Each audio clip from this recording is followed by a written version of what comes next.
17 अगस्त 2018 को इमरान खान पाकिस्तान के 22वें वजीर आजम नामजद हुए। कौमी असम्बली के 176 अरकान ने इमरान खान के हक में वोट दिया। इमरान खान ने कौमी असम्बली में एक छोटा मगर निहायत जामे और तारीखी खिताब किया, जिसने इनके मुखालफीन की नींदें हराम कर दी हैं। 19 अगस्त 2018 बरोज इतवार इमरान खान ने वजीर आजम पाकिस्तान की हैसियत से हल्फ उठाया। इमरान खान बहैसियत वजीर आजम कैसी जिंदगी गुजार रहे हैं और इनका दिन कैसे गुजरता है, ये तमाम तफसीलात हमने वजीर आजम ऑफिस और घर के मुलाजमीन की ज़बानी सुनी हैं, और ये तमाम तफसीलात इस वीडियो में हम आपकी खिदमत में पेश करेंगे। दोस्तों, इमरान खान के एक अपोजिशन लीडर से वजीर आजम बनने के बाद इनकी जिंदगी में कोई खास फर्क नहीं आया। वो एक अपोजिशन लीडर के तौर पर भी एक सादा जिंदगी गुजार रहे थे, और अब तो बहैसियत वजीर आजम पाकिस्तान उन्होंने और भी ज्यादा सादगी इख्तियार कर ली है। इमरान खान वजीर आजम हाउस में रिहाइश पजीर नहीं हैं, बल्कि वजीर आजम पाकिस्तान के मिलिट्री सेक्रेटरी के 3 कमरों के घर में इमरान खान रिहाइश इख्तियार किए हुए हैं। इनकी अहलिया बुशरा बीबी भी इसी घर में मुकीम हैं। इमरान खान की सुबह फजर के वक्त होती है। नमाज से फरागत के बाद इमरान खान की अगली मंजिल एक लंबी वॉक और वर्जिश होती है। जिम, वॉक और एक्सरसाइज, ये 3 चीजें इमरान खान के साथ कई दिहाइयों से चली आ रही हैं। बकौल इमरान खान, साफ नीयत के साथ एक मजबूत जिस्म का होना बहुत जरूरी है, वरना इंसान अपनी मंजिल तक नहीं पहुंच पाता। वॉक और एक्सरसाइज के बाद मरहला आता है नाश्ते का। बहैसियत वजीर आजम पाकिस्तान इमरान खान का नाश्ता ऑमलेट, दूध, मक्खन, ब्रेड, जैम और ताज़ा मौसमी फलों पर मुश्तमिल होता है। इमरान खान इस बात की पूरी कोशिश कर रहे हैं कि सुबह 7 या 8 बजे तक वो वजीर आजम के दफ्तर में बैठकर अपने फराइज़ मनसबी सरंजाम देना शुरू कर दें। इमरान खान के दफ्तर में बैठने के बाद एक थका देने वाले दिन का आगाज होता है। वजीर आजम के दफ्तर में किसी भी फजूल खर्ची से इमरान खान ने सख्त ममानियत कायम की हुई है। तमाम आने वाले मेहमानों को चाय और बिस्किट पेश किए जाते हैं।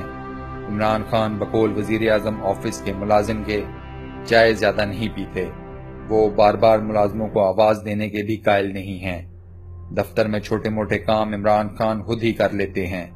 हत्ता के मेहमानों और वफूद के सामने भी इमरान खान अपने काम खुद ही करने में कोई आर महसूस नहीं करते।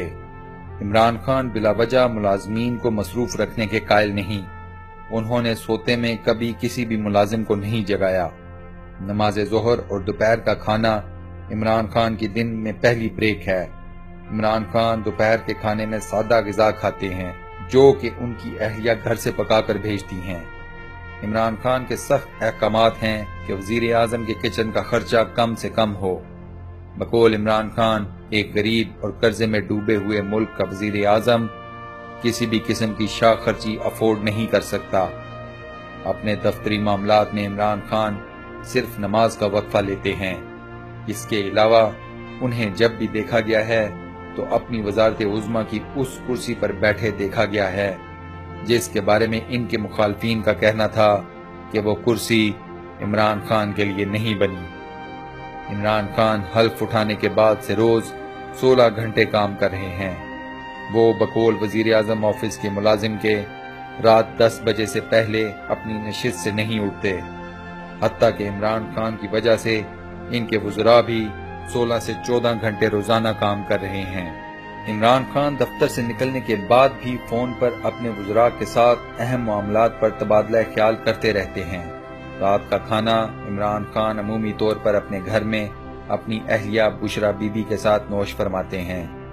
हमारी मालूमात के मुताबिक इमरान खान रात को सोने से पहले अपने अगले दिन की तमाम मसरूफियात को हतमी शक्ल देते हैं, अगले दिन के तमाम प्लान्स को फाइनल करते हैं और फिर अपनी आरामगाह का रुख करते हैं।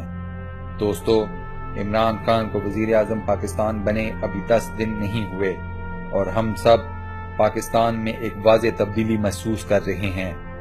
इमरान खान को अपनी कौम के पैसे की कितनी फिक्र है, इस बात का अंदाजा आप इनके एक हालिया फैसले से लगा सकते हैं। آنے والے دنوں میں یونائٹڈ نیشنز کے اجلاس میں پاکستان کی نمائندگی صرف 4 افراد پر مشتمل وفد کرے گا۔ پچھلی حکومتیں 70 سے 80 افراد کو محض سیر کرنے کے نام پر اس وفد کا حصہ بناتی رہی ہیں، جن میں ان کے اپنے رشتہ دار اور چہیتے صحافی بھی شامل ہوتے تھے۔ عمران خان کی ناراضگی سے بچنے کے لیے اس دفعہ اس وفد کی فہرست کو 40 افراد پر مشتمل کیا گیا، لیکن عمران خان نے اس پر بھی سخت غصے کا اظہار کیا کہ یہ ملک و قوم کے پیسے کا ضیاع ہے۔ چنانچہ انہوں نے صرف 4 افراد پر مشتمل وفد بنانے کا حکم دیا ہے۔ امریکہ، برطانیہ، چائنا، انڈیا، ایران، ترکی، ملیشیا، افغانستان سمیت بڑے بڑے ممالک کی نظریں اس وقت پاکستان پر ہیں۔ کئی عالمی لیڈران نے عمران خان کو بذات خود فون کر کے نہ صرف وزیر اعظم بننے پر مبارکباد پیش کی ہے، بلکہ دونوں ممالک میں بہترین تعلقات کی یقین دہانی بھی کرائی ہے۔ پاکستان کو اس وقت بے پناہ اندرونی اور بیرونی چیلنجز کا سامنا ہے۔ عمران خان ایک نہایت کٹھن وقت میں پاکستان کے وزیر اعظم بنے ہیں۔ کئی نامور صحافی اس بات کے قائل ہیں کہ عمران خان ناکام ہو جائیں گے، لیکن وہ سب صحافی یہ بات بھول گئے ہیں کہ عمران خان نام ہی ہر وقت مسلسل جدوجہد کا ہے۔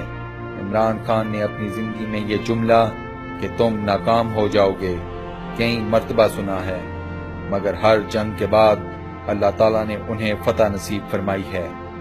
بحیثیت پاکستانی ہماری یہ دعا ہے کہ اللہ رب العزت عمران خان کو ایک بار پھر کامیابی سے ہمکنار فرمائیں۔ دوستو کمنٹ سیکشن میں آمین لکھ کر ہماری اس دعا میں ضرور شرکت فرمائیے گا۔